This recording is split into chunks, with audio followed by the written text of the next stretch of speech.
धाराशिव जिल्ह्यातील तुळजापूर येथे ऐतिहासिक पानिपत युद्धात शहीद झालेल्या मराठा वीर योद्ध्यांचे पिंडदान करण्यात आले। गंगणे मित्र परिवाराच्या वतीनं हा कार्यक्रम रविवारी सकाळी तुळजापूर येथे पार पडला।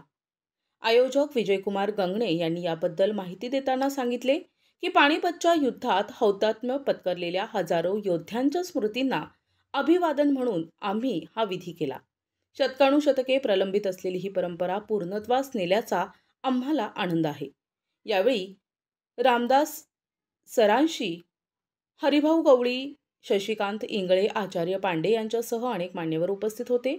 मराठा मंडळाच्या वतीनं या कार्यक्रमाला उत्स्फूर्त प्रतिसाद मिळाला। इतिहासातील वीरांचा शौर्य गौरव जिवंत ठेवण्याचा हा प्रयत्न म्हणजे पानिपतच्या योद्ध्यांना दिलेली अनोखी श्रद्धांजली आहे। प्रतिनिधी आयुब शेख, NTV न्यूज मराठी, तुळजापूर, धाराशिव।